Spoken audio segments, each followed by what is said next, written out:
আজকে আমরা যতজন রোগী বিটা এসসিজি পজিটিভ আসছিল, বিটা এসসিজি দেখার পর স্বভাবত আমরা টিবিএস করি 2 সপ্তাহ পরে। আজকে সেই দিন 2 সপ্তাহ পূর্ণ হলো। এই 2 সপ্তাহ পরে আমরা হার্টবিট দেখলাম। আমাদের ট্রান্সফার ছিল 10 জন রোগী গত মাসে। এর মধ্যে আমাদের 7 জন রোগীর বিটা এসসিজি পজিটিভ আসে।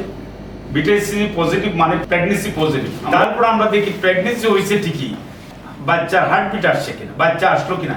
প্রেগনেন্সি টেস্ট পজিটিভ মানে কিন্তু বাচ্চা না। তো আজকে সেই দিন, আজকে আমরা দেখলাম যে হার্টবিট আসছে। 2 জন রোগী চেক আসছে, খুব সুন্দর,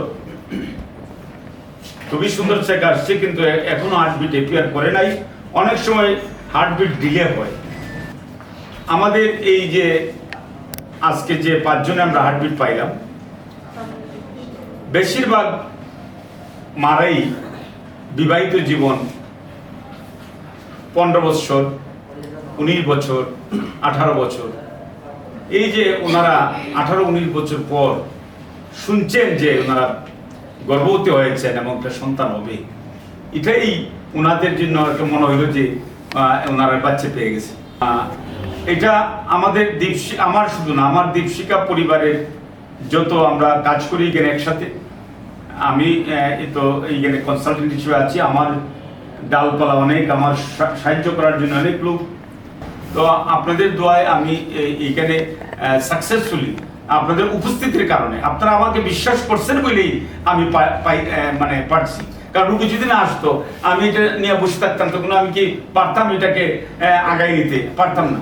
রুগী আসে বিদায়, রুগী সাকসেস হয় বিদায় রুগীরা এখানে আসতেছে, এবং আমি আমার কাজের স্পিয়া পাচ্ছি, আমার স্টাফরা আনন্দিত হচ্ছে, স্টাফরাও কাজের আনন্দ পায়। কারণ যদি নেগেটিভ আসে, ওদেরও মন খারাপ হয়ে যায় যে আমরা এত সার্ভিস দিলাম, পজিটিভ আসলো না। তো এতে আমাদের কাজের স্পিয়া অনেক গুণ বেড়ে যায়। আমরা 1 মাস পরে আবার আপনাদেরকে দেখবো, এই কথা বললাম যে হার্টবিটও আবার দেখবো, বাচ্চারা কেমন আছে। যদি সবকিছু ঠিক থাকে, আপনারা প্রত্যেকে নিজ নিজ এলাকায় চলে যাবেন এবং ওই এলাকার জ্ঞানী ডাক্তারকে দেখাবেন। এতে কোনো সমস্যা হবে না।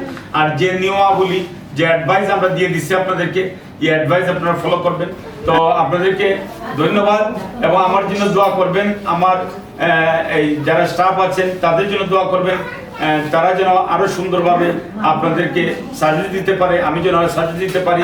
আমরা এখন একজন করে ডাকবো আর আমরা ফুল দিয়ে বরণ করবো বিভাগীয় শহরের রোগী।